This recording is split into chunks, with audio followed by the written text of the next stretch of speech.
दो कातिल सात कत्ल, जानिए उस रात की खौफनाक कहानी जब शबनम बन गई थी शैतान। नमस्कार दोस्तों। शबनम और सलीम की प्रेम कहानी और उनके खूनी इतिहास को कौन नहीं जानता। अपने प्रेम को पाने के लिए दोनों ने मिलकर परिवार के 7 लोगों का बेरहमी से कत्ल कर दिया था। शबनम की कहानी इतनी डरावनी और बर्बरतापूर्ण है कि उत्तर प्रदेश के अमरोहा ज़िले के जिस गांव में वो रहती थी, वहां दूर दूर तक लोग आज भी अपनी बेटी का नाम शबनम नहीं रखते हैं। शबनम बावनखेड़ी गांव में रहती थी। इसी गांव में वह अपने पूरे परिवार के साथ रहती थी। शबनम के पिता पढ़े लिखे थे और एक स्कूल में अध्यापक थे। उसके 2 भाई, माँ बाप, सब लोग साथ रहते थे। शबनम खुद AA में थी। वो भी एक स्कूल में शिक्षिका थी और बच्चों को अंग्रेजी पढ़ाती थी। उन दिनों लोग उसे और उसकी दरियादिली को बेहद पसंद करते थे। सब कुछ ठीक चल रहा था कि शबनम को अपने गांव के ही एक लड़के से प्यार हो गया, जिसका नाम था सलीम। सलीम और शबनम में आसमान ज़मीन का फ़र्क था। एक तरफ शबनम खुद भी पढ़ी लिखी, शिक्षित और संपन्न परिवार से थी, तो वहीं सलीम केवल 6वीं पास था। शबनम के परिवार वालों को जब उनके रिश्ते की जानकारी हुई तो उन्होंने आपत्ति जताई और उनकी शादी के खिलाफ हो गए। वहीं दूसरी ओर प्यार में अंधे शबनम और सलीम को कुछ समझ नहीं आ रहा था। समाज, परिवार और रिश्तेदारों की परवाह किए बिना दोनों अपने प्यार को परवान चढ़ाते गए। वो इस कोशिश में भी लगे रहे कि शायद परिवार वाले मान जाएं और कल को शादी हो जाए, लेकिन ऐसा कुछ भी नहीं हुआ। और इसी दौरान वो काली रात आई जिसने सब कुछ बदल कर रख दिया। 14 अप्रैल 2008 की रात को न केवल बावनखेड़ी बल्कि पूरे अमरोहा के लोग आज तक नहीं भूले। उस रात एक पड़ोसी पुलिस को फ़ोन करके कहता है कि उनके सामने जो घर है उसमें कई लाशें पड़ी हुई हैं। यह सुनते ही पुलिस के होश उड़ जाते हैं और टीम तुरंत मौके पर पहुंचती है। घर पहुंचकर जब पुलिस ने नज़ारा देखा तो उनके पैरों तले ज़मीन खिसक गई। वहां एक साथ 7 शव पड़े हुए थे। ये शव शबनम के माँ बाप, 2 भाई, एक भाभी और एक मौसेरी बहन और एक 7 महीने के मासूम भतीजे के थे। वहीं घर के कोने में एक तरफ बैठकर शबनम दहाड़े मारकर रो रही थी। वह परिवार में बची अकेली सदस्य थी। हर किसी को उस समय शबनम के साथ हमदर्दी थी। पुलिस ने फौरन सभी लाशों को पोस्टमार्टम के लिए भेजा और शबनम से शुरुआती पूछताछ की। इस दौरान शबनम ने बताया कि रात के वक्त छत से कुछ लोग आए थे और उन्होंने घर में घुसकर सभी लोगों को मार डाला। अगले दिन सुबह होने तक बात आग की तरह फैल जाती है और लोग सड़कों पर उतर आते हैं। घटना की जानकारी लखनऊ तक पहुंचती है तो सरकारी गलियारों में खलबली मच जाती है। तत्कालीन मुख्यमंत्री मायावती भी जल्दबाजी में वहां पहुंचकर इकलौती बच्ची की सहायता राशि की घोषणा कर देती है।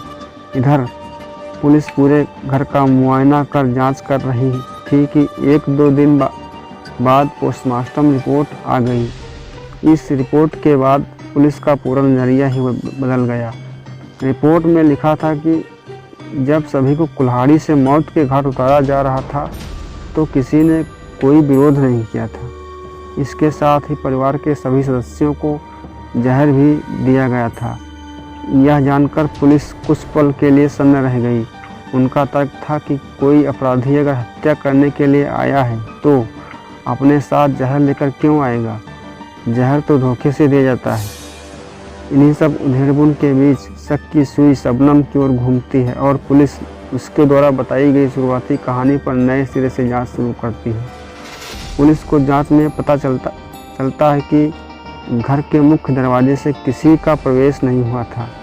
पड़ोसियों ने भी बताया कि जब वे घटना के बाद आए तो मुख्य दरवाज़ा अंदर से बंद था। शबनम के घर की दीवार ज़मीन से 14 फीट ऊंची थी, जिस पर बिना किसी मजबूत सहारे के चढ़कर छत तक नहीं पहुंचा जा सकता था। दीवार पर किसी तरह का कोई निशान नहीं था जिससे यह पता चले कि कोई छत पर चढ़ा था। बाहरी दीवारों पर खरोंच तक के निशान नहीं थे और न ही सीढ़ी का दरवाज़ा खुला हुआ था। इस सब के बाद पुलिस को यह समझ आने लगा कि जो कोई भी घर के अंदर आया वो ज़बरदस्ती नहीं घुसा था, न ही किसी के साथ हाथापाई हुई थी। पहले सबकी जहर से मौत हो चुकी थी और बाद में उन्हें कुल्हाड़ी से मारा गया था। इसके बाद पुलिस ने सबसे पहले शबनम का मोबाइल कब्जे में लिया और डिटेल खंगाले। उससे जो बात सामने आई वो हैरान करने वाली थी। पता चला कि 14 अप्रैल को शबनम ने सलीम को 55 कॉल किए थे। वारदात के करीब 5 मिनट पहले वारदात के 5-10 मिनट बाद 2 अंतिम कॉल की सलीम को ही किए गए थे। वहीं पूरे महीने में सलीम को करीब 900 कॉल किए गए थे।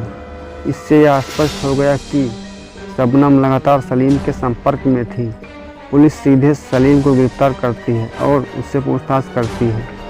कुछ समय बाद सलीम टूट जाता है और पुलिस को सब सच बता देता है। इस पूछताछ के दौरान घर में शबनम की तबीयत खराब हो जाती है और अस्पताल में जांच करने पर पता चलता है कि वह 7 महीने की गर्भवती है। अब तक पुलिस के सामने भेद खुल ही चुका था। आगे सलीम ने बताया कि सब लोग हमारी शादी के खिलाफ थे और हम एक दूसरे के बिना जी नहीं सकते थे, इसीलिए हमने मिलकर यह फैसला किया था। शबनम ने दरवाज़ा खोला, सबको रात की चाय दी गई और उसमें जहर मिलाया गया। सबने चाय पी, जिसके बाद उनकी मौत हो गई। वहीं शबनम के मासूम भतीजे का गला घोंटकर मारा गया, जिसके बाद सब कुल्हाड़ी से मारा गया। शबनम इस दौरान अपने ही परिवार वालों को मरते हुए देखती रही। जब दोनों को भरोसा हो गया कि सब मर चुके हैं, शबनम ने दरवाज़ा खोलकर सलीम को वापस भेज दिया और अंदर आकर चीखने लगी। इसके बाद पड़ोसियों को जानकारी हुई तो पड़ोसी अवाक रह गए। निष्कर्षतः अमरोहा की डिस्ट्रिक्ट कोर्ट ने 3 अगस्त 2010 को ऐतिहासिक फैसला सुनाते हुए सलीम और शबनम को फांसी की सजा सुनाई।